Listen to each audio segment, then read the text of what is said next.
Hey, salut tout le monde, bienvenue sur le podcast AGB. Cette semaine, sur l'émission, j'ai reçu le naturopathe Danick Legault. Danick, c'est une très bonne source d'information. D'ailleurs, je vous invite à le suivre sur Facebook. Ses publications sont toujours très pertinentes.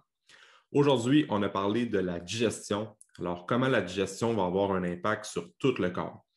On a commencé par déterminer c'est quoi une mauvaise digestion et on vous donne des conseils pour améliorer votre système digestif pour avoir une meilleure santé. Alors, si vous avez quelques troubles intestinaux ou vous vous questionnez tout simplement sur comment la digestion peut améliorer votre santé, vous devez écouter ce podcast. Alors, je vous souhaite une bonne écoute.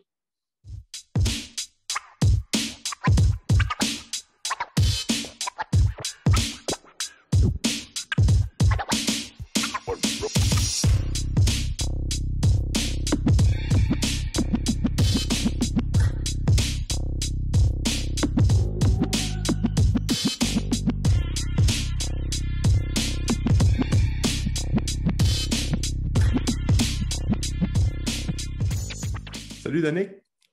Salut Alex. Comment ça va? Ça va très bien, toi? Ça va super bien. Merci d'accepter l'invitation sur le podcast. Merci à toi de l'invitation. Ben oui, puis Danick, si tu prendrais un petit 10 à 15 minutes pour expliquer ton parcours aux gens pour qu'ils puissent te connaître davantage qui est Danick Legault. Je suis naturopathe agréé, naturopathe depuis 2013. J'ai un bureau sur la rive nord de Montréal, à Boisbriand. Okay. Des clients un petit peu partout, là, que ce soit au Québec ou même ailleurs, via Zoom maintenant. La technologie nous permet ça.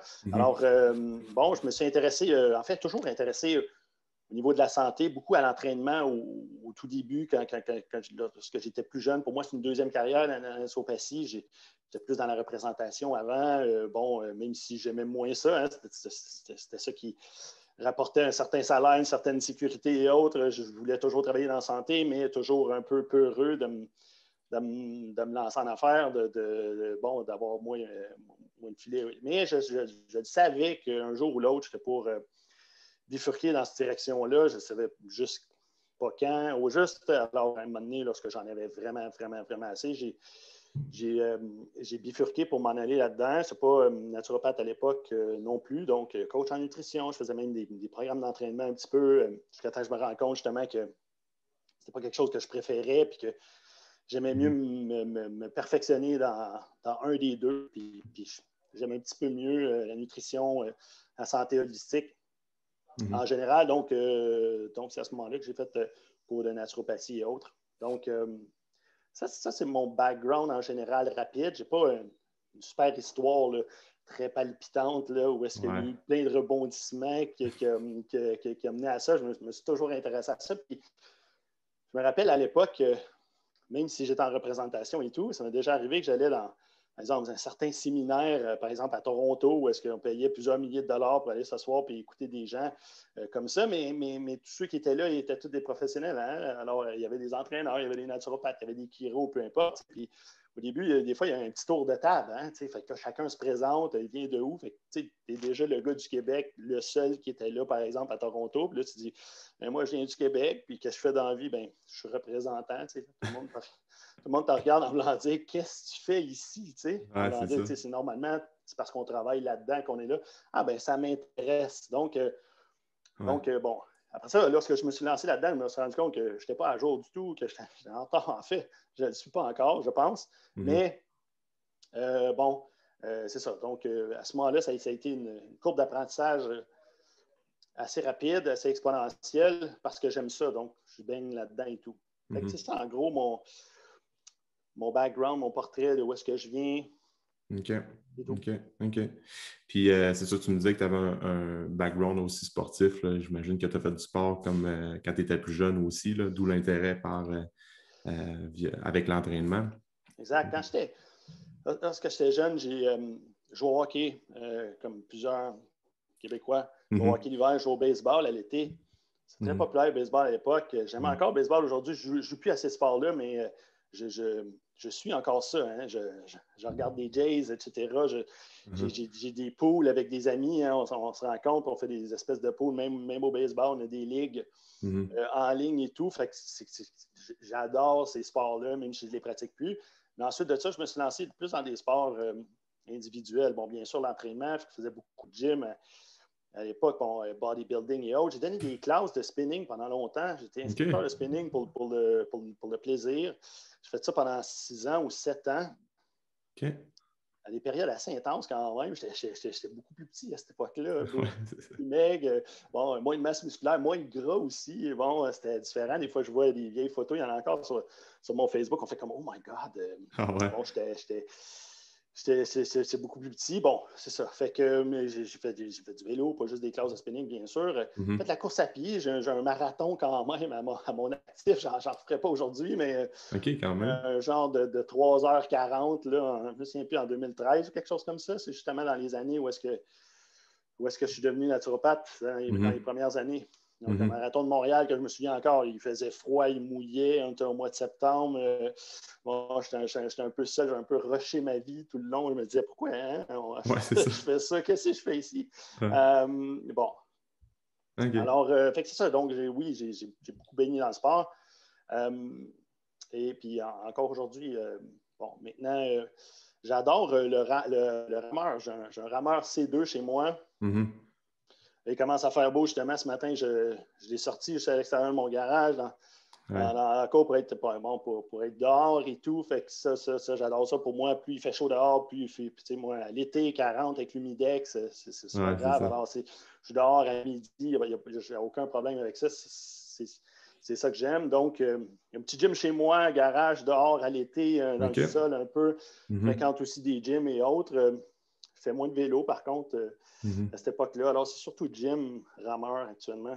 Pour mon entraînement personnel. OK, good. Parfait, ça.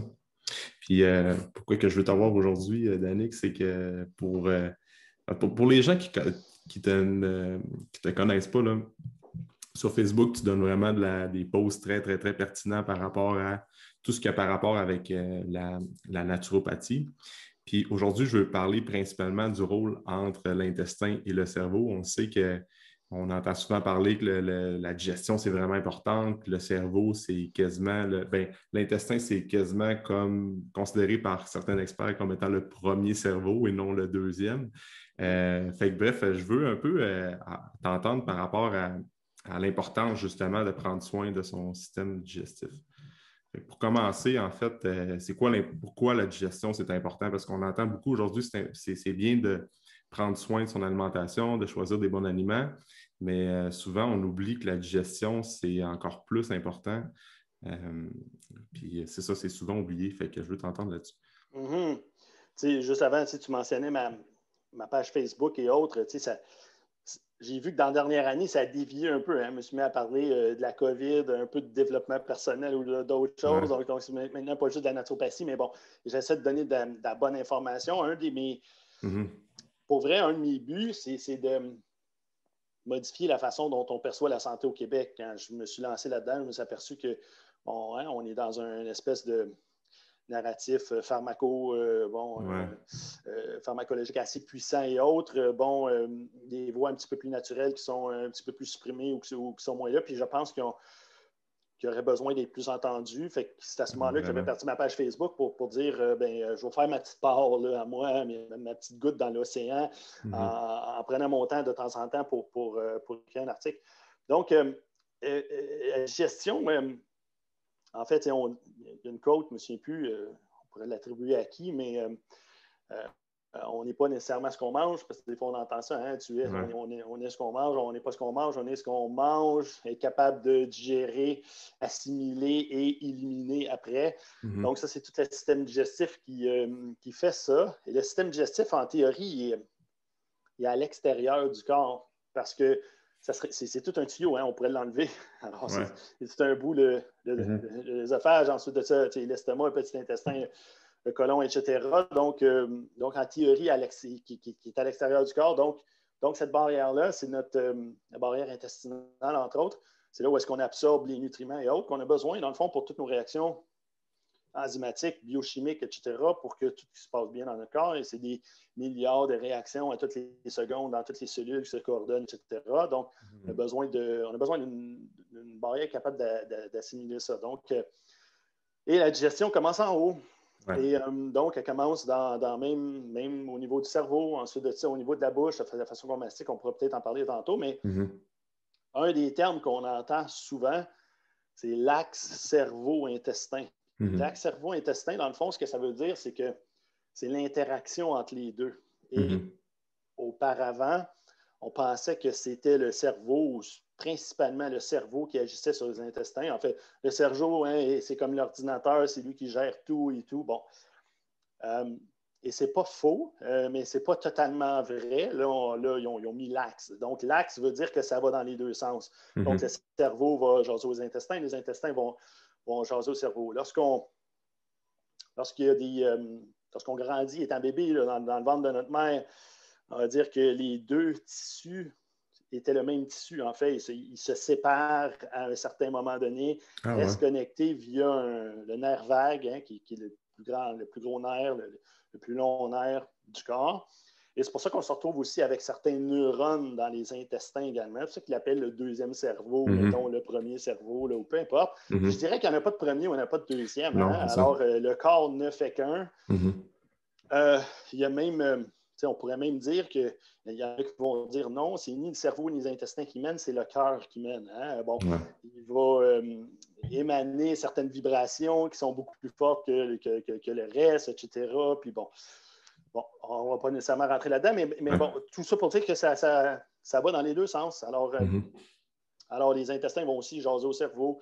Les bactéries qui sont présentes dans nos intestins vont nous aider à absorber certaines vitamines, minéraux et même en produire un peu de B12, de vitamine K et autres, vitamine B9, mais aussi synthétiser certains neurotransmetteurs, comme la sérotonine, par exemple. Les neurotransmetteurs, c'est des messagers. On pense qu'ils sont surtout dans le cerveau, mais par exemple, la sérotonine, 90% de notre sérotonine est dans les intestins, supposément, 80-90%, tout dépendant de où est-ce qu'on voit. Bon, c'est le neurotransmetteur du bonheur. Bon, il fait beaucoup plus que ça, mais si on le simplifie, on pourrait dire ça. Donc, c'est ça. Donc, besoin de sérotonine pour que les intestins puissent se contracter. On appelle ça le péristaltisme. Bon. En même temps, le péristaltisme est géré par le cerveau aussi, le système nerveux directement. Il y a le nerf vague qui gère le péristaltisme. Alors, c'est tout ça ensemble. Donc, il faut produire un certain nombre de neurotransmetteurs qui peuvent communiquer après ça avec le cerveau et tout. C'est pour ça qu'on va voir par contre, par exemple, certaines études qui vont dire simplement après une dose de 10 jours d'antibiotiques. Par exemple, on développe un otite, un amygdalite et autres, on ne fait vraiment pas la fièvre et tout, on va chez le médecin, cool, il nous donne un antibiotique. Un antibiotique tue des bactéries, bien sûr, donc va tuer le streptocoque, peu importe, qui nous affectait, mais va aussi réduire les bonnes bactéries et des moins bonnes aussi dans nos intestins. En fait, il ne fait pas de différence. Il va réduire la population de bactéries en entier. Puis qu'après ça, il remarque dans les études que, oh my God, une shot d'antibiotique, tu as 40% plus de chances de développer une dépression dans les 6 mois suivants. Ça prend à peu près 6 mois jusqu'à 12 mois, des fois, pour refaire notre microbiote après seulement une shot d'antibiotique. Et si quelqu'un en a une deuxième ou une troisième, ça augmente le pourcentage. Je passe à 50, 60, 70. Et là, je vous dis, les pourcentages de mémoire, prenez pas ça au pied de la lettre. Il faudrait que je ressorte les études et tout. Mais c'est autour de 40% de mémoire, puis c'est assez important quand même. Oui, c'est ça, on voit le lien. Ben oui. En même temps, on ne veut pas dire ça puis faire peur au monde, genre, oh my God, j'ai reçu des antibiotiques, donc je vais être dépressif. Fait que là, on s'auto-crée quasiment une dépression. On pense qu'on fait moins bien parce qu'on a reçu des antibiotiques. Il faut faire attention quand même quand je donne certaines informations comme ça, mais c'est pour illustrer l'importance de notre microbiote, des bactéries qui sont dans les intestins, mais aussi de l'axe cerveau-intestin. Donc, avant, on pensait vraiment comme si la tête était séparée du corps. Donc, s'il y a de la dépression, c'est parce que c'est ici que ça ne va pas bien. Et là, tout à coup, on s'aperçoit que, mais non, ces neurotransmetteurs-là sont faits dans les intestins aussi. Il y a des neurones dans les intestins et ça communique dans les deux sens. Et pour qu'un soit en santé, l'autre doit être en santé, autant le cerveau que les intestins.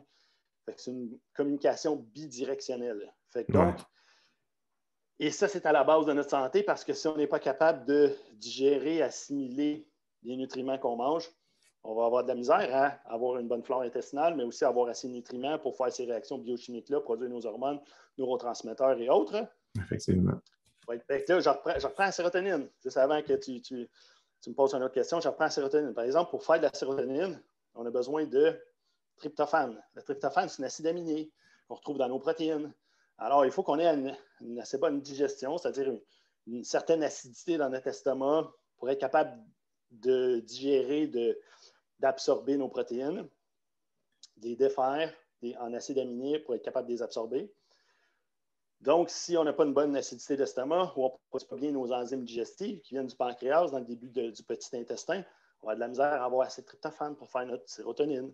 Ensuite de ça, la tryptophane, elle doit passer la barrière hémato-encéphalique, c'est la barrière qui protège le cerveau. Et pour ça, il faut que le taux de sucre soit relativement stable. Donc, si on mange n'importe quoi à n'importe quelle heure, si on n'a pas une bonne alimentation, on mange au McDo, on boit du coke, etc., le taux de sucre est plus déséquilibré un peu, on va avoir de la misère ça compétitionne, les acides aminés vont compétitionner pour passer la barrière hémato-encéphalique. On a un petit peu moins de tryptophane dans le cerveau. Ensuite de ça, il faut que ça soit mixé avec du fer pour faire du 5-hydroxytryptophane qui est mixé avec de la B6 pour faire de la sérotonine au bout. J'ai simplifié ça, là, il y a un peu de magnésium et de zinc là-dedans aussi à travers, mais grosso modo, c'est ça. Donc, on a besoin de B6 aussi, on a besoin de fer, on a besoin de magnésium pour faire ces choses-là, on a besoin d'un taux de sucre stable, on a besoin d'une bonne digestion pour absorber notre tryptophane. Alors, ça ne se fait pas nécessairement tout seul. Et le système digestif est à la base de tout ça. Donc, on ne peut pas juste l'ignorer ou penser que les bactéries dans nos intestins, c'est comme l'ancienne mentalité un peu, c'est juste des bactéries dans le fond. Moins qu'on en a des bactéries, mieux que c'est. Hein? On est en pandémie actuellement. Donc, c'est la guerre des germes. Oh my God, on va juste les enlever. On va juste être mieux s'il y en a moins. Alors, c'est une vision qui est complètement erronée. Oui, mais parce que, tu sais, on parle beaucoup aujourd'hui, tant qu'à parler un petit peu de ça par rapport au virus puis l'immunité, l'intestin, c'est tellement important. Puis c'est quelque chose qu'on oublie, tu sais. On va penser à être en prévention passive au lieu d'être en prévention active. Donc, tout ce qu'on mange, comment est-ce qu'on digère, c'est bon pour... il faut des bonnes bactéries, c'est bon pour combattre les virus, puis juste améliorer notre système immunitaire ou prendre soin de notre système immunitaire. Fait que c'est un must. Là. Absolument. Mettons, si je fais une petite parenthèse de 30 secondes, là-dessus, notre système immunitaire est divisé en deux parties, la partie innée, la partie adaptative, c'est pas vraiment important, mais on a besoin de certains nutriments pour que les deux fonctionnent comme il faut. Alors, zinc, vitamine A, vitamine D, vitamine C, sélénium, il y en a d'autres, certaines vitamines du groupe B, un peu de magnésium aussi, serait là-dedans. Là, encore là, j'y vais de mémoire. Donc, encore là, si on n'a pas une bonne digestion, on n'a pas bien nos acides aminés, on n'a pas une bonne flore intestinale et tout, on absorbe un peu moins bien de ces choses-là. En même temps, s'il n'y en a pas assez dans notre alimentation aussi parce qu'on mange trop transformé et tout, ça ne fonctionne pas. Aussi, lorsqu'on parle de la COVID, par exemple, ce qui va affecter les gens, hein, c'est la fameuse tempête inflammatoire qu'ils disent. Hein. Donc, des fois, je vais dire aux gens, saviez-vous que le SARS-CoV-2 n'a jamais tué personne? Hein? Il n'a pas tué personne, même s'il annonce à la télévision, on est rendu à 10 000 morts, quelque chose comme ça. Non. C'est la tempête inflammatoire des gens, oui, créée par une charge virale qui était trop grande pour la capacité de cette personne-là. Mais tuer les gens, c'est une réponse immunitaire qui est inadéquate, qui était trop. Alors, une espèce de tempête inflammatoire. Mais l'inflammation vient justement du système immunitaire. C'est nos défenses. Et 70 du système immunitaire est autour des intestins parce que c'est notre barrière. Comme je disais tantôt, le système digestif est à l'extérieur. Donc, ça serait normal qu'on mette nos gardiens à la porte d'entrée, hein, un peu comme un bar. Il va mettre ses bouncers à la porte d'entrée pour, filtrer qui rentre pas et tout. C'est un peu la même chose. Donc, on a nos bouncers à la porte d'entrée qui checkent, voir qui rentre pas. Et donc, notre santé intestinale, donc ça veut dire ce qui vit, ne vit pas ou transite dans nos intestins est super important pour l'équilibre de notre système immunitaire, pour notre réponse immunitaire, l'absorption des nutriments qu'on a besoin pour ce système immunitaire-là. C'est pour ça que c'est important, justement, plus que jamais aujourd'hui, de s'assurer d'avoir une bonne alimentation, d'avoir une bonne digestion, puis c'est pour améliorer notre santé aussi, mais comme on dit, pour le système immunitaire. Puis à un moment donné, il y a quelques mois, puis personne n'est prophète, hein, on ne peut pas le voir, mais de ce qu'on voit, dans quelle direction la société s'en va, autant politique, économique, etc. Bon, on est peut-être à la fin d'un cycle. La civilisation, la démocratie s'effrite et tout. Je ne suis pas expert là-dedans, mais Ouais. Certains experts, des observateurs de société vont parler de ces phénomènes-là. Ouais. On voit le chaos qui augmente, etc. La biologie sur la Terre qui s'effondre aussi au même moment. Ouais. Et est-ce que ça se pourrait qu'il y ait plus de ces pandémies-là ou autres dans le futur ou autre? Puis, à un moment donné, j'avais fait parce que lorsqu'on réalise tout ça, j'avais juste dit, guys, si vous n'êtes pas en santé, c'est le temps maintenant. C'était ça, parce qu'on voit tout ce portrait-là et je ne suis pas certain qu'on s'en va dans la bonne direction totalement, autant la planète, les humains et autres. Et de plus que jamais, on a besoin d'être résilient.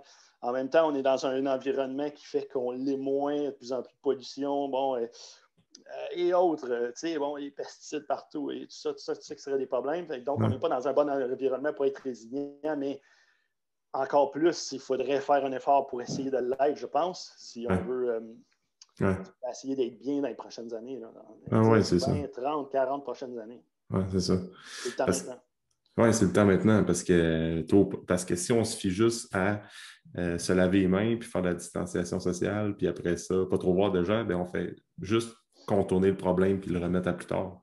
Fait qu'on ne règle pas la cause. Là. Souvent, on se rend compte que les Québécois, Québécoises, on n'était pas nécessairement en très bonne santé. Fait que, il faut redéfinir, encore là, je le dis souvent, mais c'est quoi une bonne santé? C'est pas juste une absence de maladie. Donc, fait que souvent, c'est un peu déplorable de dire que là, on attend, par exemple, la vaccination, on attend que tout se calme, mais en aucun cas, à part quand les gens vont s'informer avec des bonnes sources d'information, avec des naturopathes, des entraîneurs, des nutritionnistes, comme c'est important de gérer le stress, c'est important de bien dormir, c'est important de bien manger, de faire de l'activité physique, puis côté, c'est-tu le monde politique qui cache tout ça, c'est qu'on n'entend pas parler.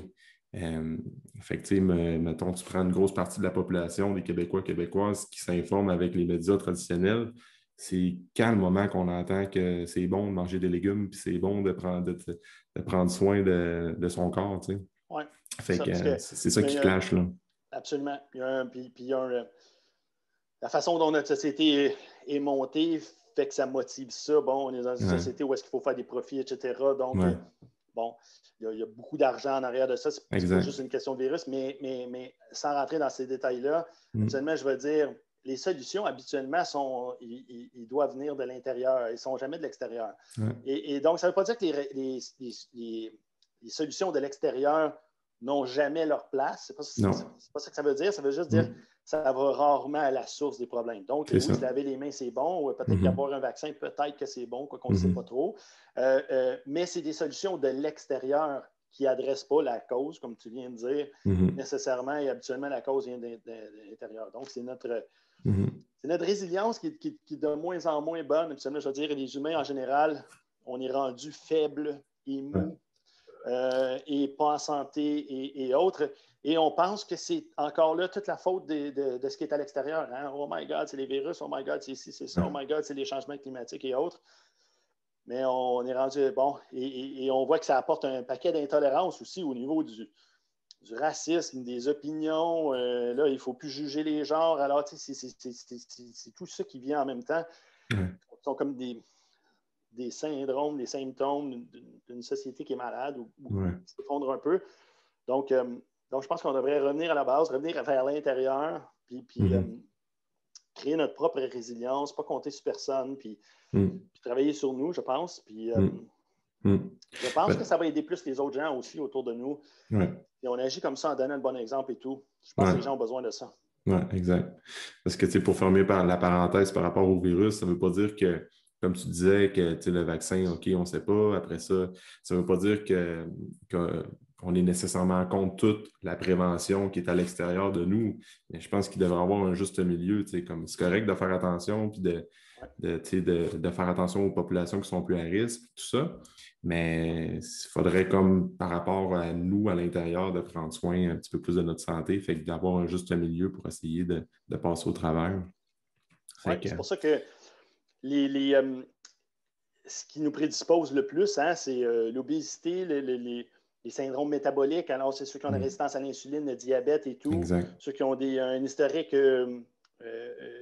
de maladies cardiovasculaires ou simplement de faire de l'hypertension. Alors, Ouais. c'est toutes des conditions modernes. Alors, c'est pour ça aussi qu'on voit les endroits où est-ce que ça frappe le plus fort sont des endroits un peu plus développés. C'est l'Europe, c'est ici, c'est aux États-Unis, c'est au Canada. Ouais. Alors, c'est où les gens, c'est ça, sont plus développés, mais sont aussi plus riches, mais ils ont aussi plus d'obésité, de conditions métaboliques et autres. Exact. Alors, on voit qu'il y a un lien direct. Et ça, on savait, en fait, depuis mars, avril, quand les premiers chiffres ont commencé. Hein, ça fait un an maintenant, on est au courant des facteurs de risque. Encore là, dans les médias, on n'entend pas ces facteurs de risque-là tant parler. Hein? C'est ça. Alors là, c'est ces discours là, qui devraient être ajustés, bien sûr. Effectivement. Si on revient, Danick, avec notre sujet principal, qui est comme plus la digestion, si les gens qui nous écoutent, là, puis on dirait que souvent, les gens ont de la misère à faire l'association, c'est quoi une bonne digestion? Souvent, quand je pose mon questionnaire initial, c'est comme, je vais demander des questions un petit peu plus pointues, un petit peu plus précises au niveau de la digestion, puis les gens disent, je digère très bien. Après ça, quand tu poses des questions sur, OK, as-tu des ballonnements? Oui, ça m'arrive souvent. Après ça, as-tu des gaz? Oui, ça m'arrive souvent.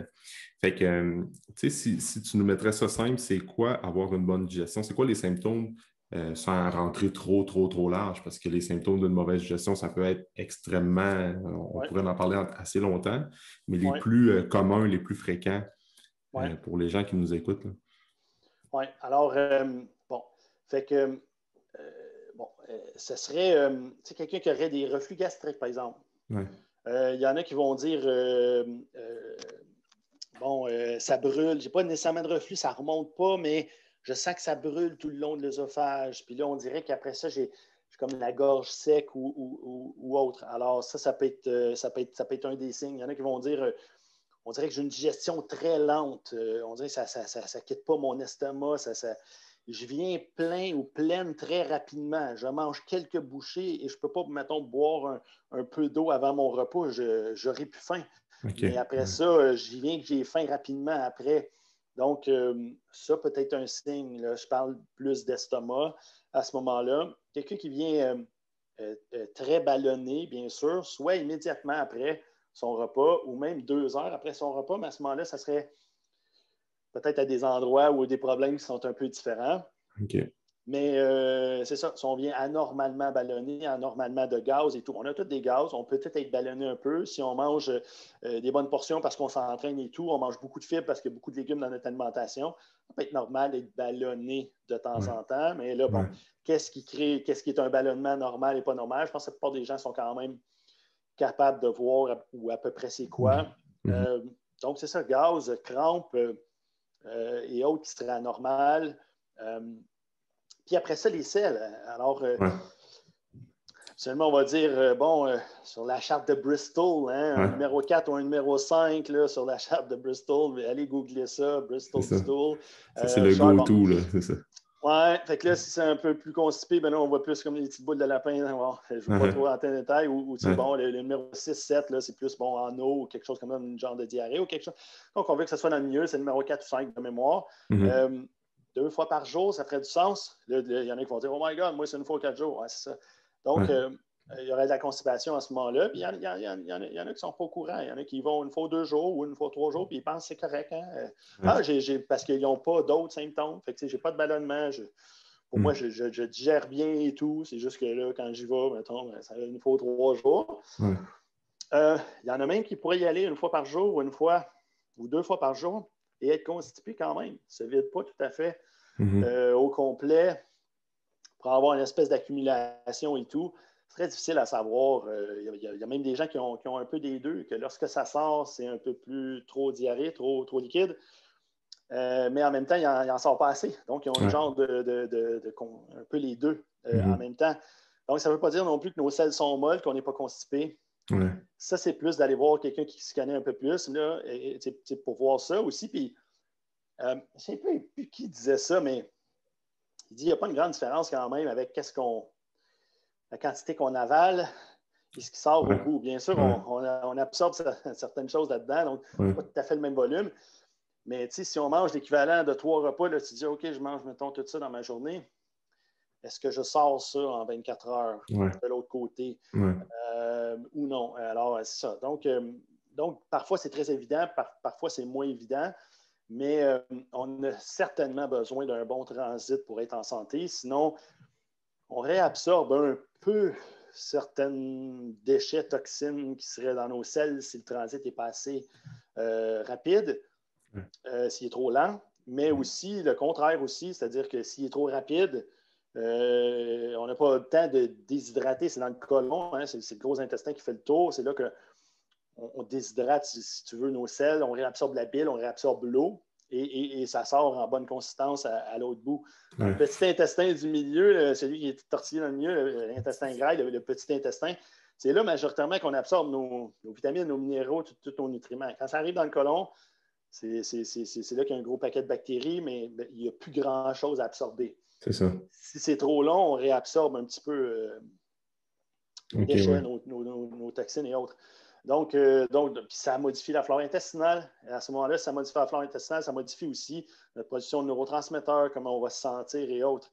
Fait que, on le voit des fois, entre autres, avec certains enfants qui étaient comme ultra constipés, avec certains, par exemple, même retard de langage, retard de développement et tout. Et là, on modifie l'alimentation, les selles se règlent et on voit le changement presque immédiat.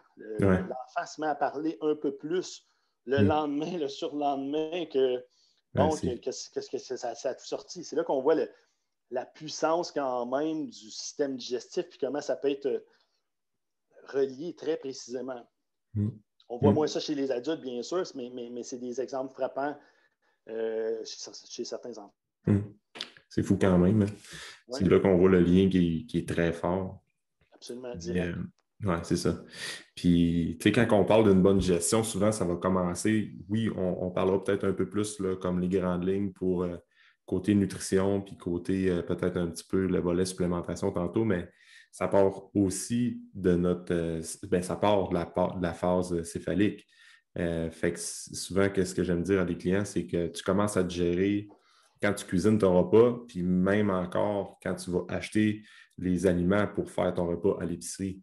Tu sais, souvent, quand tu arrives pour exemple que tu es à l'épicerie, puis là, tu décides on va manger ça ce soir, fait que là, tu commences tranquillement ta première phase de digestion. Fait que c'est vraiment important de prendre le temps. Tu sais, je crois que si la plupart des gens commenceraient à prendre le temps de cuisiner, puis prendre le temps de se préparer un bon repas, leur digestion serait déjà meilleure parce que l'environnement dans lequel on mange, puis le mood dans lequel on est avant de manger, c'est vraiment, vraiment important. Puis aujourd'hui, dans un monde où tout est hyper rapide, puis il faut être le plus productif possible, on mange en 15 minutes, puis c'est fait. Puis on va chercher des repas préparés ou on va chercher quelque chose qui est déjà tout fait. Là. Fait que c'est vraiment important. Là. Donc, la force céphalique, c'est quelque chose que tu essaies de parler le plus possible à tes clients. Puis... C'est super bon ce que tu viens de dire. Fait que, mettons, je pourrais rajouter quelques affaires. Je dirais, c'est ça. Donc, et c'est mesuré scientifiquement. Lorsqu'on voit notre nourriture, on la sent, on la prépare, on active nos jus digestifs. Donc, il va y avoir un peu d'amylase qui va se faire dans notre salive. On commence à sécréter certains jus digestifs comme certains acides chlorhydriques dans notre estomac. Bon, ça active l'axe cerveau-intestin. Le cerveau, entre autres, qui dit au système digestif, préparez-vous les boys, ça s'en vient. Alors, c'est ça. Bon. Et ensuite de ça, la partie de la bouche est super importante. Fait que là, il faut mastiquer assez. Notre bouffe, être dans le moment présent. On n'est pas comme sur le téléphone en train de checker la TV ou quelque chose de même. On mange de façon non consciente. Donc, on devrait manger de façon consciente. On devrait mastiquer. Il y a des études aussi là-dessus, 45 mastications. Bon, la mastication va activer encore plus nos jus digestifs, donc va activer l'acidité dans l'estomac. Aussi, ça a tendance, lorsqu'on mange dans le moment présent puis d'assez bien mastiquer, on devrait mastiquer en fait jusqu'à temps que ça soit puré avant d'avaler, peu importe le nombre de mastications. Donc, si c'est une bouchée, par exemple, de bœuf qui est un peu raide, c'est un peu plus de mastication que si c'était une bouchée de patate douce, par exemple. C'est ça. Donc, ça va activer nos jus digestifs. Aussi, on voit certains liens lorsqu'on mange trop rapidement et qu'on ne s'en rend pas compte qu'on a mangé. On pourrait avoir plus faim, avoir plus de rage par la suite. Ça, c'est plus dans la psychologie de la bouffe. C'est comme si notre corps s'en était pas aperçu un peu. Donc, quand la bouffe est dans notre bouche, on devrait manger de façon consciente. Ça veut dire dans le moment présent, ça veut dire d'être conscient des textures, du mélange des saveurs, de la chaleur. Lorsqu'on avale, on sent bien que ça descend ici. On sent le feeling dans l'estomac. Est-ce que notre estomac serre? Est-ce qu'on sent la chaleur qui descend dans l'œsophage? Ça serait tout ça. C'est un peu comme observer ou méditer en mangeant. Lorsqu'on va justement au centre de méditation, ils nous demandent ça les 2-3 dernières journées, de méditer tout le long de la journée. C'est-à-dire que lorsqu'on marche, d'être conscient de nos pas, de la pression dans le genou, dans la hanche, du quad par exemple, qui contracte un peu, mais aussi quand on mange de toutes les saveurs, d'être conscient que, bon, telle dent, on dirait que bon, elle chauffe un peu ou elle fait un peu mal parce qu'il y avait de la bouffe trop chaude dessus ou quelque chose de même. Donc, c'est de remarquer ça. Là, je vais un peu plus en détail, puis les gens vont entendre ça, vont dire, Chris, il est fou. Mais c'est pas, j'exagère un peu parce que, tu sais, bien sûr, je ne mange pas comme ça tout le temps, mais non, ça devrait être la bonne façon de faire. J'essaie d'exagérer un peu l'exemple pour qu'on puisse comprendre qu'on devrait manger dans le moment présent et bien mastiquer notre bouffe. Donc, c'est ça, puis ça mènerait à moins de rage après. Donc, si notre corps s'est rendu compte qu'on a mangé de l'épicé, un peu de certaines bouchées qui étaient un peu plus sucrées, amères et autres, s'est rendu compte des saveurs, s'est rendu compte qu'il a absorbé, qu'il a mangé ça. On aurait moins de craving après. Oui, c'est ça. Donc, puis ensuite de ça, des fois, je veux dire aux gens, je ne sais pas si vous avez remarqué, mais ou vous n'avez jamais checké, mais des dents, là, il n'y en a pas dans l'estomac qui fait ça de même. Non. Dans les intestins non plus, il n'y a pas de dents qui fait ça. Ils sont juste ici, des dents. Donc, si on manque notre shot, il n'y en a plus après. C'est fini. C'est ça. Donc, tu sais, bon. Fait que là, on pourrait se retrouver à ce moment-là, si on ne mastique pas assez, avec, même si on a une bonne acidité dans l'estomac et tout, si on n'a pas assez mastiqué notre bouffe, avec la bouffe pas bien digérée qui se ramasse dans les intestins, c'est peut-être ça qui va créer certains ballonnements ou autres inconforts de certaines personnes parce que ça partait de la bouche. Dans le fond, on n'a pas assez mastiqué. Là. Les bactéries vont proliférer là-dessus pour créer un surplus de bactéries dans le petit intestin et autres. Problèmes qu'on voit. Donc ça serait la base de bien mastiquer. Ça active nos jus digestifs et autres. En même temps, quand on mange un petit peu plus tranquillement, on va pouvoir se rendre compte qu'à un moment donné, peut-être qu'aussi on a assez mangé ou on est correct. Donc, ça prend un certain temps avant que le signal s'envoie puis qu'on puisse avoir les signaux de satiété. Donc, automatiquement, les gens qui mangeaient beaucoup plus tranquillement et mastiquaient plus dans les études scientifiques mangeaient automatiquement moins. Je me souviens, puis il y avait calculé, mettons, 2 de moins par jour juste parce que tu mangeais consciemment dans le moment présent. Donc, il y a ça qu'on peut regarder. L'autre chose aussi, des fois, qui va se passer, c'est que lorsqu'on mastique, notre corps détecte déjà ce qu'il y a dans la bouche pour faire son propre jus digestif, si tu veux, personnalisé. Donc, s'il détecte qu'il y a un petit peu plus de protéines dans la bouche, il va faire un petit peu plus d'acidité dans l'estomac, il va produire un peu plus de protéase via le pancréas et tout. Donc, on doit avoir le temps de savoir qu'est-ce qui s'en vient. C'est pour ça qu'il y a une étape là qu'on devrait prendre notre temps pour faire comme il faut. Aussi, lorsqu'il y a un peu plus de glucides, par exemple, dès que ça tombe, en fait, qu'on s'en rend compte, que notre corps s'en rend compte, il y a ce qu'on appelle le premier relâchement d'insuline, c'est-à-dire que notre corps détecte qu'il y a des glucides qui s'en viennent, alors il relâche juste un peu d'insuline. Et c'est ce qui garde un taux de sucre plus stable, parce qu'après ça, une fois qu'on a fini de digérer ça dans l'estomac, ça s'en va dans l'intestin, puis là, on commence à absorber un peu plus ces sucres-là. Donc, on a déjà de l'insuline prête pour venir utiliser ces sucres. Donc, on voit que dans les études, par exemple, ceux qui ont une moins bonne première relâchement d'insuline vont avoir un taux de sucre qui se promène beaucoup plus de haut en bas. Ça crée énormément d'inflammation. Ça peut faire qu'après ça, la perte de poids est plus difficile ou autre. Bon. Et toutes sortes de problèmes. Hein. Le cerveau qui ne fonctionne pas bien, je disais tantôt, on a besoin d'un taux de sucre stable pour faire rentrer la tryptophane et autres. Quand on parle des affaires de concentration, mémoire, capacité d'apprendre, rapidité du cerveau, etc., on a besoin d'un taux de sucre stable. Lorsqu'on écoute les affaires, je ne sais pas si tu connais Datis Karazian, mais là, tu sais, c'est glycemic control, glycemic control, glycemic control. Fait que beaucoup de ça. Et donc, ça commence avec notre mastication. On va avoir un bon premier relâchement d'insuline, mais pas trop. Mm-hmm. C'est pour ça peut-être qu'on voyait certaines études, par exemple, qui avec, par exemple, du Coke versus du Diet Coke, puis là, il n'y avait pas vraiment d'amélioration métabolique parce qu'on prenait le Diet Coke, même s'il n'y avait pas de sucre dedans. Alors, c'est peut-être pour ça. Le corps détecte qu'il y a un goût sucré, pense qu'il y a du sucre qui s'en vient, il fait son premier relâchement d'insuline, donc on active un peu, ce qui est quelqu'un qui aurait déjà une résistance à l'insuline, donc il y a un petit peu plus d'insuline qui sort, son premier relâchement d'insuline, mais il n'y a jamais de sucre qui vient à ce moment-là. Donc, troubles métaboliques et autres. Mais tout ça via des hormones comme PYY, PYY qui disent et autres, CCK. C'est des hormones intestinales, sont sécrétées pour envoyer des signaux, gérer les hormones et gérer qu'est-ce qui rentre, qu'est-ce qui sort. Et notre appétit aussi, lorsqu'on a assez mangé ou pas assez mangé, avec la gréline dans l'estomac également.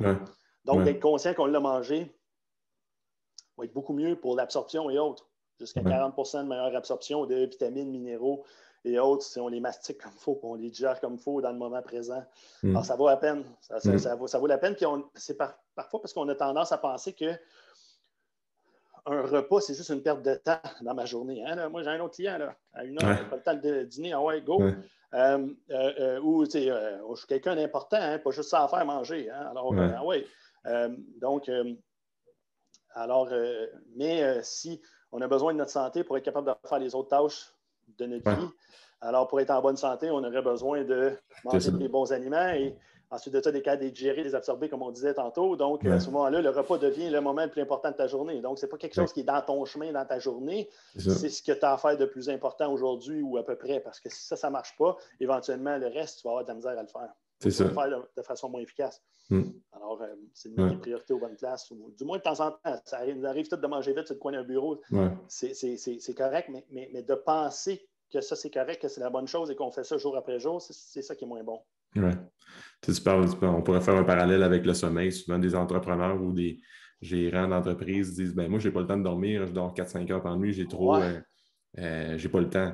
Mais en réalité, si tu prends le temps de dormir, d'avoir un sommeil récupérateur, il y a une grosse différence entre être occupé et être productif. Et souvent, le lendemain, ils font comme un 12 heures de travail, mais au final, ils sont peut-être productifs pendant 6 heures là-dessus. Tandis que s'ils prendraient le temps de se reposer plus, ils seraient pas mal plus rentables.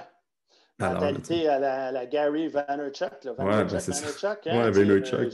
Je dormirai quand je vais être mort. C'est ça, tu vois le gars, il a les yeux pochés. Mais... en même temps, si pour lui, ça fonctionne, ça me semble quelqu'un qui a eu du succès dans la vie et tout. Je ne dis pas ça de même, mais oui, mais pour la plupart, à la David Goggins, à la vie, à la mort, on ne se blessera pas. C'est comme go, tu pousses, tu pousses, tu pousses. Alors, pour certaines personnes, ça fonctionne. Ils ont besoin de ce message-là, de se pousser plus. Pour d'autres, ça peut les détruire, les brûler. Il faut faire attention avec ça. Mais c'est ça, le sommeil, ça, c'est quelque chose. En fait, semaine, je pense que tu étais là. Il y avait un séminaire avec Christian Maurice sur l'importance du sommeil. Absolument. Je t'ai vu échanger dans le message pour poser des questions. Fait que, bref, ça pourrait être un autre sujet. On pourra refaire un podcast là-dessus éventuellement, mais c'est tellement, tellement, tellement important, puis souvent négligé. Mais si on vient avec la nutrition, la digestion, ça me fait penser on entend souvent dire que manger jusqu'à 80% de satiété, c'est comme je pense qu'ils ont fait des études dans les peuples dans le coin de l'Inde, je pense que les gens qui avaient une bonne espérance de vie, qui vivaient plus longtemps, ils mangeaient juste, c'est un principe japonais, je pense, là, ou indien, je pense, c'est que de jamais manger jusqu'à 100% de satiété. Fait que c'est tout ça aussi qu'il faut prendre en compte, comme si tu laisses le temps au message, comme de dire à ton cerveau que c'est assez, j'ai assez mangé, tout ça en mangeant lentement, puis en prenant le temps de t'asseoir pour bien mastiquer, c'est là que tu vas être capable de manger jusqu'à 80% de satiété. Et souvent, on donne un conseil comme ça à des clients, puis ils ont encore la dernière bouchée dans la bouche, puis là, ils se rendent compte qu'ils n'ont plus faim. Fait que c'est tout le mood dans lequel on est qu'il faut setter ou qu'il faut planifier avant. Absolument. C'est japonais Japonais, hein? Okinawa au Japon, tu sais, le OK. Karate Kid. OK. Alors, bon, c'était quelque chose de culturel là-bas, mais maintenant, ils se sont industrialisés. Hein? Okinawa, Mhm. d'après moi, c'est plus aussi un blue zone comme c'était avant. C'est où est-ce que les Non. gens, il y avait beaucoup de centenaires et autres. Vu que c'est Ouais. une petite île, puis sont comme à l'extérieur, donc il y avait aussi moins de population. Ils se sont développés plus sur le tard. Donc, tout le monde avait leur petit jardin, leur petite affaire. Ils allaient pêcher, ils prenaient des poissons frais et tout. Donc, des gens moins stressés aussi et tout. Il y a toutes sortes de facteurs là-dedans, mais c'est quelque chose qui enseignait aux enfants. Donc, c'est quelque chose de culturel là-bas. Ça s'appelle Ara Ashibu. Okay. Ara Ashibu, en japonais, veut dire j'arrête à 80%. Okay. Moi, j'avais modifié un peu le Ara Ashibu. Ara Ashibu, disons, québécois, mettons, je vais dire on mange quand on a faim, avant d'être affamé, et on arrête à 80%. Ça, c'est une règle générale pour la plupart des gens. Donc, on mange quand on a faim, quand c'est une vraie faim, pas quand je suis tanné, frustré, fatigué, j'ai rien à faire devant la TV, mais quand j'ai faim pour vrai. Encore là, comment détecter la vraie faim d'une faim émotionnelle ou d'un cerveau qui me joue des tours, ça, c'est un autre ballgame, mais on mange quand on a faim, avant d'être affamé, parce qu'habituellement, si j'attends d'être affamé, je vais avoir le goût de manger trop vite, n'importe quoi. Alors, c'est de reconnaître ces signaux-là. Souvent, il y a des gens qui sont... Ils voient moins le gap entre les deux. Soit ils disent j'ai pas faim, j'ai pas faim, j'ai pas faim. Puis à un moment donné, quand ils ont faim, là, ils ont vraiment faim. Et là, ils pognent n'importe quoi. Mais ce n'est pas arrivé du jour au lendemain. C'est juste qu'à un moment donné, notre cerveau il était ailleurs. On n'était pas conscient de ces signaux-là. On était très occupé ou stressé dans notre journée de travail. On ne l'a pas senti que ça s'en venait. Mais en théorie, si on est capable d'écouter notre corps comme il faut, on est capable de le voir. À mesure qu'on le pratique, ça, on est capable d'extensionner le gap entre le fait d'avoir pas faim et d'avoir trop faim. Donc, on devrait manger avant d'être affamé. On arrête à 80%, c'est l'histoire de j'arrête avant d'être trop plein. Ceci dit, il y a certaines personnes, à cause de certains stress et autres dans leur vie, qui ressentent moins la faim. Beaucoup moins la faim pour vrai. Et que si tu leur dis arrête à Chibu, mange quand tu as faim avant d'être affamé, arrête à 80%, ils ne vont pas manger assez. Alors, ça peut arriver aussi. Donc, tout le temps avoir ça en tête quand même. Arrête à Chibu pour la majorité des gens, mais certaines personnes, ça ne fonctionnera pas. Ils vont dire, moi, j'ai jamais faim avant 3 heures de l'après-midi. Je fais ça depuis 25 ans. Puis là, on voit, bon, certaines carences nutritionnelles et autres, c'est peut-être pas une bonne idée. Peut-être de manger avant 3 heures finalement. Fait que donc, Arachibou fonctionne moins. L'autre, tu sais, toi, tu as des athlètes, tu coaches des gens aussi, parce que le volume d'entraînement est assez élevé, ou qu'on a des objectifs, par exemple, de prendre la masse musculaire et autres.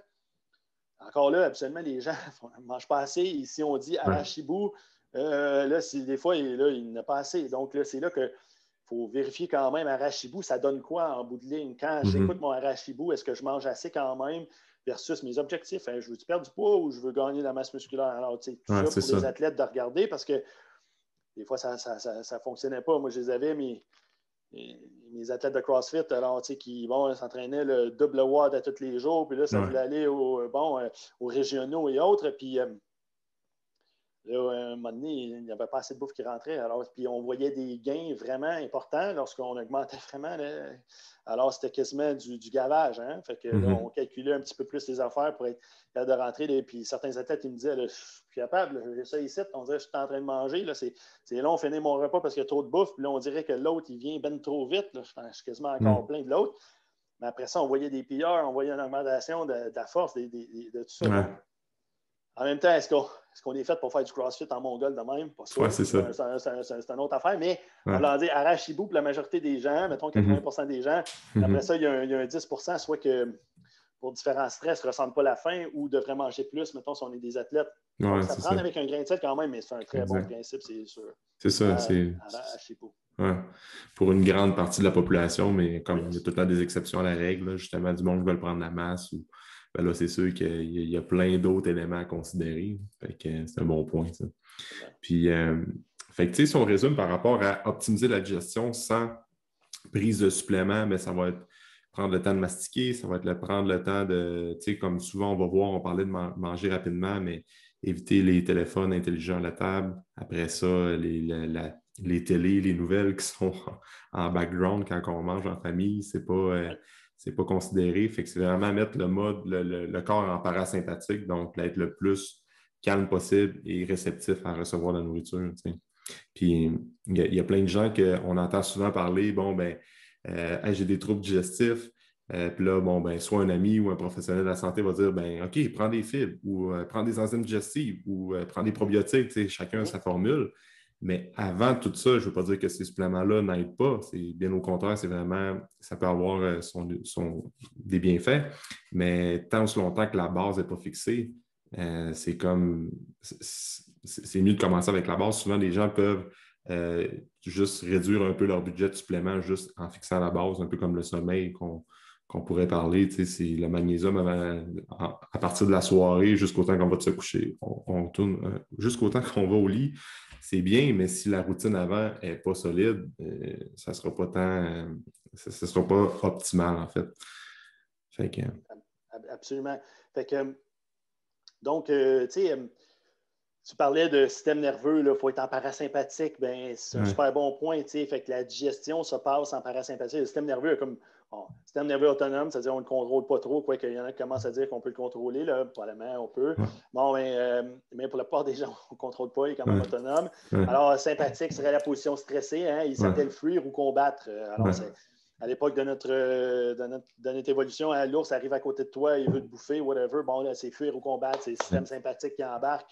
Et là, bon, tout ce qui n'est pas pour sauver ta vie va être mis de côté. Hein? Fait que faire des hormones, là, hein? Fuck that, on fera ça tantôt. Digérer, on fera ça tantôt. Alors, bon, tout ça, c'est mis de côté. Puis, bon, taux de sucre va augmenter, adrénaline, non-adrénaline, la pression augmente, les sens se mettent en éveil. Donc, on voit mieux, on entend mieux. Alors, on est en activation. Le parasympathique est le contraire. Enfin, on devrait être la plupart du temps parasympathique, qui n'est pas le cas dans la vie moderne, malheureusement, mais il s'appelle repos et digestion. Alors, il y a même le mot digestion dans la description de parasympathique. Donc, pourquoi pas ne faire un scan avant de manger? Je m'apprête à manger. Comme là, si je mange tout de suite après le podcast qu'on est en train de faire, j'ai été activé, bon, j'étais concentré, j'essayais de donner des réponses pas pires. Ça se pourrait que je sois un peu en sympathique. Hein? Si je sors mon lunch tout de suite et je me mets à manger, je ne suis pas sûr que c'est un bon temps. Donc, à chaque fois, on devrait faire une espèce de scan. Dans quel état je suis actuellement? Je suis stressé, je suis en sympathique ou je suis en parasympathique actuellement? Si je pense que je suis un peu plus en sympathique, est-ce que je devrais, je ne sais pas, si je peux, dans l'horaire, décaler mon repas un peu, aller prendre une petite marche dehors, prendre quelques respirations profondes, peu importe, calmer, mettre une petite musique douce. Bon, faire une petite méditation, peu importe. Puis à l'époque, il y avait les soupers familiales, hein? Tout le monde mangeait ensemble. Puis là, je te vois venir avec la prière. C'est ça, t'en plais ça. Fait que là, il ne fallait pas personne, on touche au repas parce que là, il fallait que le père venait hein, pour bénir, on remercie. Bon. Alors, on s'en fout un peu aujourd'hui de la religion, bien sûr, mais il y avait quelque chose de bien là-dedans parce que la gratitude de remercier le bon Dieu pour la bouffe qui était à sa table vient nous mettre en parasympathique. Puis en même temps, tu étais enfant ou même la conjointe et tout, on attendait que le père vienne s'asseoir. Fait que là, tu attendais avec ton repas devant de toi. Donc, ça se pourrait-tu que là, comme on disait tantôt, tu le voyais, tu savais que ça s'en venait, mais bon, en même temps, il y avait une espèce de contrôle. Hein? On ne pouvait pas y toucher tout de suite. On attendait la prière. Tout le monde fermait nos yeux. Il y en a qui se tenaient la main ou peu importe. Alors, bon, sans faire une prière nécessairement aujourd'hui, est-ce qu'on pourrait prendre quelques respirations profondes ou peut-être s'y ramener, pour ceux qui ont des familles, hein, une espèce de projet familial comme ça, où est-ce qu'on mange tout en même temps, où est-ce qu'on prend toutes 2, 3 respirations profondes avant de manger, et là, on dit go, puis là, bon, on y va tranquillement, on mastique, puis là, on jase, comment était ta journée, etc. Un espèce de moment familial qu'on pourrait retrouver là-dedans, mais qui fait qu'après ça, on est en gratitude parasympathique avant de manger. Absolument. C'est ça. Je pense que c'est dans le livre de... Je ne me rappelle plus du titre de livre, mais c'était... Le titre du livre, mais c'était Dr. Gaétan Brouillard qui parlait de ça, m'amener de la prière avant de manger. C'était comme pour... ça aidait au niveau de la digestion. Ça m'avait bien marqué. C'est quand même vrai, pareil, comme tu dis, sans aller dans l'extrême, mais on pourrait-tu comme respirer puis prendre le temps? Puis ça m'amène à un point. Souvent, j'aime donner l'exemple à des clients comme à quel point le mood dans l'environnement dans lequel ils mangent, c'est important. Tu vas prendre, disons, quelque chose qui est très calorique, qui est très inflammatoire, disons, une pizza. Si tu manges une pizza avec des amis au restaurant, quand tout est chill, c'est une belle soirée, puis c'est plus relax, bien, elle va peut-être mieux passer que la même pizza que tu vas manger entre deux clients ou sur la route, que là, tu es hyper rapide, tu es pressé et tu manges hyper rapidement. Fait que souvent, c'est comme, moi, personnellement, je suis capable de le vivre comme quand je mange Ça nous arrive tous là, de manger. Tu sais, veux pas, on parle de prendre soin de sa santé, prendre soin de sa digestion. Des fois, ça va nous arriver, mais dans l'environnement dans lequel on mange un aliment qui est un peu plus qu'on aime particulièrement à l'occasion, ben, il y a ça à prendre en compte aussi. Fait que, Absolument. Puis, des fois, c'est en jeu pour certaines personnes, puis des fois, non. Mais je vais te raconter une histoire. Un client homme, ça fait quelques années maintenant, des problèmes de digestion et tout. Puis, à mesure que je parlais avec lui, avec son. Alors, je disais tout le temps, c'est ton stress, hein? Là, je disais, ne me branche pas, t'aimes-tu ta job? Tu sais, là, il n'aimait pas sa job, son boss tape ses nerfs, là, sa femme, elle tape ses nerfs. Fait que là, il est comme dans une vie de merde un peu, il y avait des problèmes digestifs. Là, on essayait, hein, on changeait les aliments, on donnait des enzymes, tu sais, alors, nos affaires de. Mais je disais tout le temps, c'est ton stress. À un moment donné, il est allé en vacances. La digestion s'en est un peu mieux, parce que bien sûr, on avait tout amélioré son alimentation, on supplémentait et tout, mais ce n'était pas parfait encore. Ouais. Il y avait encore des problèmes. Ça faisait des up and down. Des fois, c'était mieux, des fois, c'était pas mieux. Puis là, je dis, je suis pas capable de voir, je n'ai pas vraiment triché. Comment ça, là, ça allait moins bien. Puis, à un moment donné, il revenait de son voyage. Il était tout bronzé. Ah, cool. Puis là, il faisait beau, c'était le fun. Même, il raconte son voyage. Hey, là-bas, mettons, c'était le bordel. Là, les selles, ça ne marchait pas. Tu avais plein de ballonnements. Là, il me regarde, il fait non, il n'a rien eu. Il ne s'en a pas rendu compte. J'étais là, tu vois. Puis là, je dis, là, ça vient de revenir parce que là, tu es ici, c'est ça. Donc, là, lui, il avait comme un lien direct. Là, je dis, en plus, tu n'as pas mangé clean, là, au Mexique, là. Je dis, non, je t'ai acheté des tequila, puis, tu sais, on a mangé au buffet, puis tout. Alors, fait que c'est ça. Donc, là, je dis, tu vois, la bouffe joue un rôle, bien sûr, je ne veux pas dire ça, mais pour lui, c'était beaucoup c'était énormément de stress. Puis, si on vient avec notre affaire de prière, mettons que je vais dans des affaires, je dirais pas ésotériques ou un peu plus ésotériques, si on ne fait pas la prière, mais on pourrait-tu trouver d'autres choses pour avoir de la gratitude? On pourrait aussi remercier notre bouffe. On pourrait, parce que l'énergie qu'on envoie modifie les molécules d'eau. Hein? C'est le travail c'est fou, le travail, je ne sais plus, le japonais. En tout cas, son nom m'échappe. Lorsqu'il mesurait les molécules d'eau, là, quand tu dis t'es belle, je t'aime, etc., ça fait des beaux cristaux très uniformes et tout. C'est ça. Puis là, si tu dis je taillis, poche, whatever, c'est tout déformé, là, les cristaux d'eau. Et dans le fond, notre bouffe, c'est de l'eau aussi. Et nous, on est de l'eau aussi. Donc, lorsqu'on envoie de la négativité ou du hate, on récolte ça aussi, on modifie l'eau à l'intérieur de notre corps, mais aussi l'eau à l'intérieur de notre bouffe. Donc, est-ce que ça se pourrait qu'on modifierait énergétiquement un peu via l'eau dans notre bouffe, selon les travaux de ce chercheur japonais-là? Notre bouffe, si on dirait, par exemple, remercie le fermier pour les légumes qu'il a là, remercie le sol, le soleil d'avoir fait pousser ça. Si on mange un poulet, pourquoi pas y dire rest in peace, buddy. J'espère que tu n'as pas trop souffert. Hein? Et merci de nourrir mon corps maintenant. Okay? Donc, tout ça, en 2 secondes, on n'a pas besoin, bien sûr, de le dire à voix haute et tout. On peut même avoir des gens autour. Ça prend 30 secondes à faire. Personne ne le sait. Puis, ça nous met dans un état de gratitude beaucoup plus par rapport à notre bouffe. Puis on demande à notre bouffe de bien nourrir notre corps, on demande à notre corps de bien digérer ça. Puis on pourrait lui demander aussi, voici ce qu'il y a dans l'assiette, es-tu d'accord, toi? Si on apprend à écouter notre corps, on pourrait peut-être avoir certains signes. Hein. Ça se pourrait qu'à un moment donné, si tu as de la merde en avant de toi, tu vas avoir le feeling que peut-être tu ne devrais pas manger ça. Ça ne veut pas dire qu'on ne le mange pas nécessairement, peut-être c'est ça qu'il y a aujourd'hui, puis là, on va manger ça, mais apprendre à écouter son corps comme ça, remercier sa bouffe et autres. Si quelqu'un voudrait faire ça, je pense que ce n'est pas sans valeur. Non. On crée de la gratitude. On shift le système nerveux en parasympathique. C'est ça, puis d'où l'importance de, on fait tout le temps le parallèle. Bien, l'association, il y a plusieurs personnes qui disent ouais, ben, manger santé, c'est plate, il faut absolument manger du poulet sec, des brocolis secs, puis du riz blanc pour avoir une bonne composition corporelle.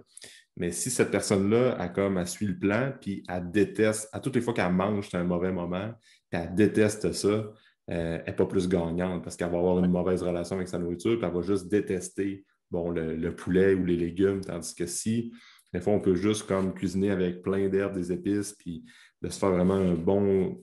J'ai tout un exemple d'un poké bowl avec des légumes, avec des légumineuses, un peu de saumon et tout ça, puis là, c'est comme visuellement, c'est beau, c'est bon, puis c'est juste des bons nutriments. Fait que l'association avec la nourriture est toujours meilleure. Fait que toujours prendre le temps de cuisiner, puis pas d'avoir un aspect de dire, bon, il faut absolument que je mange toutes mes affaires secs avec de la moutarde, pas trop de calories. Peut-être que la personne va avoir des résultats pendant un court moment de temps, mais tôt ou tard, ça va rattraper. Absolument. Tu sais, le classique bodybuilding. Hein, C'est ça, tu exact. disais, Fitness, puis... ouais, c'est ça, le riz blanc avec Mhm. des brocolis ou les fèves vertes. Hein, c'est un des Ouais. deux. Absolument, c'est des brocolis ou des fèves vertes. C'est ça. Avec le poulet, pas d'épices à rien. Là. Non, non, non, Alors, non, c'est c'est ça. interdit. Avec la moutarde jaune, là, tu sais, le hot Exact. dog, la moutarde hot dog. Alors, ouais, c'est ça. Donc, puis c'est drôle que tu mentionnes ça parce que, par exemple, si quelqu'un, de toute façon, je ne suis pas bon là-dedans, j'enverrais à quelqu'un d'autre. Mais mettons, quelqu'un viendrait me voir, hey, je veux faire un concours. Oublie ça, je vais voir quelqu'un d'autre. Moi, je ne fais pas ça. Ouais. Alors, puis il y en a qui seraient meilleurs que moi de toute façon. Hein. J'ai fait un moment donné, c'est la même chose avec certains athlètes, par exemple, un boxeur, hein, qu'on devait faire La coupe de le poids poids. et tout. Bon, c'est ça. Fait qu'à un moment donné, j'ai fait un professionnel comme ça. Fait que là, on joue avec la déshydratation et tout. À une certaine époque, à une fois, ça s'est mal fonctionné. Hein. Il y avait, on a fait différentes erreurs et tout. On n'avait pas diminué le pourcentage de gras assez. Bon, le plan avait été difficile pour lui et tout. Il s'est passé quelque chose de moins le fun. Ça m'a fait OK, c'est terminé, ça. Ouais. Donc, moi, c'est pas bon pour la santé de déshydrater comme ça. Bien sûr, je le savais en faisant ça. C'est pas quelque chose, mais bon, il fait ça de sa vie, c'est un professionnel, il sait qu'est-ce qu'il fait quand même. Bon, il va m'écouter comme il faut, on va essayer de le faire comme il faut. Hein, c'est ça, je me dis dans ma tête.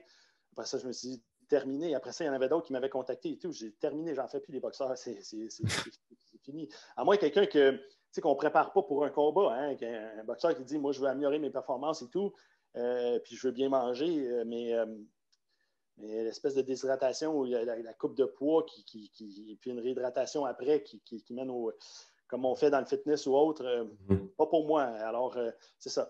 Et puis à la place, c'est le contraire un peu. J'en ai plein qui viennent me voir parce que ont été maganés par ça. On fait du fitness pendant 10-15 ans. Là, une mauvaise relation avec la bouffe, la digestion est tout croche et tout. Puis là, ils se ramassent dans mon bureau un peu. Fait que j'ai tendance à faire le contraire. Hein. Je les ramasse quand ils ont tout fini leur affaire. Puis là, on essaie de rétablir justement la relation avec la bouffe, la digestion et toutes ces affaires-là. Normalement, ça fonctionne super bien quand même.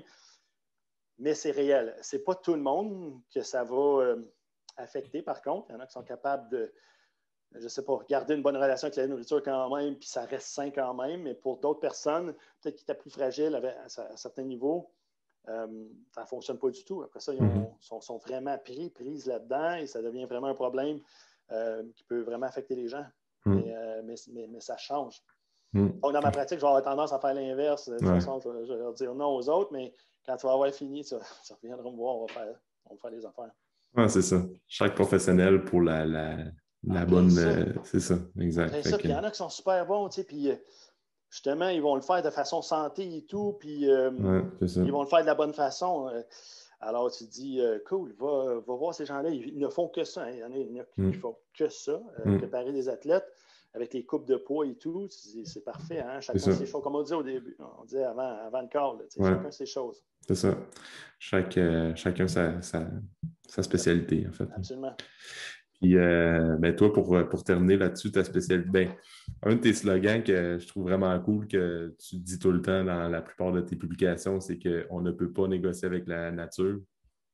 Fait que ça n'a jamais été aussi vrai qu'aujourd'hui, je pense. Donc, c'est ça. Fait que on pourrait terminer la discussion aujourd'hui, c'est toujours se rappeler ça, qu'on ne peut pas négocier avec la nature à chaque fois que l'être humain a essayé de déjouer la nature, on s'est tout le temps fait berner, en fait. En plein ça. On peut gagner des batailles qui nous fait penser que peut-être qu'on pourrait gagner la guerre, mais on ne gagne jamais. C'est ça. Et même si on ne gagne jamais aucune guerre, on dirait qu'on n'apprend pas de ça, puis on réessaye toujours comme de prendre des shortcuts, de négocier avec la nature et autres. Donc, ça, c'est le slogan. Même, on revenait à les histoires de virus. Même, j'avais, il y a quelques jours, ça avait fait rire les gens un peu. J'avais dit, j'aimerais remercier personnellement le SARS-CoV-2 ainsi que tous les variants de nous rappeler à tous les jours depuis un an maintenant qu'on ne peut pas négocier avec la nature. Hein? Exact, merci, guys.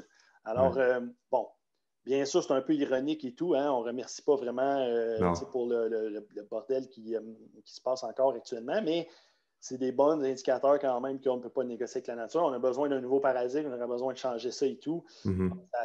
Ça fait partie. Alors, c'est un slogan qui accroche quand même, qui reste dans la tête des gens, puis qui veut tout dire en même temps, qui veut dire un gros paquet d'affaires, mais qui veut tout dire en même temps, puis que chacun peut l'interpréter comme il veut. Mais il y a certaines lois qui régissent la façon dont notre monde fonctionne. On ne peut pas aller contre ces lois-là. On ne peut pas travailler contre la nature. On ne peut pas penser qu'on est en compétition, qu'on est en opposition, que tout est contre nous, hein, que les virus essayent de nous tuer, que, tout, là, puis qu'on devrait juste détruire tout ce qui est sur notre part, essayer de tout contrôler. C'est notre manie à vouloir tout contrôler au lieu de travailler en collaboration. Donc, l'espèce de mentalité-là qu'il faut qu'il change, qu'il y ait un nouveau système qui motive ces choses-là, mais en gros, on pourrait l'appliquer presque à l'économie, à l'agriculture, à la politique. Bon, bien sûr, moi, je m'en sers, c'est un slogan typique de naturopathie, mais, ou qui représente du moins la naturopathie. Je ne dirais pas typique parce que c'est moi qui utilise ça, mais quand même. Alors, on ne peut pas négocier avec la nature, c'est toujours vrai et c'est de plus en plus. Danick, c'était super intéressant. Merci d'avoir été là aujourd'hui. Si jamais les gens veulent te contacter ou faire affaire avec toi, où est-ce que les gens peuvent te suivre? Le premier endroit serait justement ma page Facebook. Donc, des Danick Legault, il n'y en a pas 75. Surtout Danick écrit D-A-N-I-K, hein, il n'y a pas de C. Donc, D-A-N-I-K, si vous écrivez ça dans Facebook, Danick Legault, vous allez voir, il y a 2 comptes. Il y a un compte personnel, puis il y a le compte de naturopathe. Donc, dans le compte de naturopathe, bien sûr que je vais poster mes choses. Donc suivez-moi sur ma page Facebook. J'ai un site Internet aussi, danicklegault.com, qui devrait être refait actuellement, mais qui a quand même un peu d'informations. Il y a un blog, etc. Mais c'est surtout via ma page Facebook. Alors, c'est ça en gros. Donc, bienvenue à tout le monde. J'essaie de poster des articles une fois par jour, une fois par 2 jours environ. C'est donner de la bonne information. Super. Merci d'avoir été là aujourd'hui, Danick. Merci, Alex, l'invitation. C'est très cool. Yes. Bye-bye. Bye-bye. Merci beaucoup pour ton écoute. Pour tout commentaire, suggestion de sujet ou d'invité, communique avec moi via message privé. N'oublie pas d'aimer, de partager et de recommander le podcast, c'est grandement apprécié. On se rejoint dans un prochain épisode.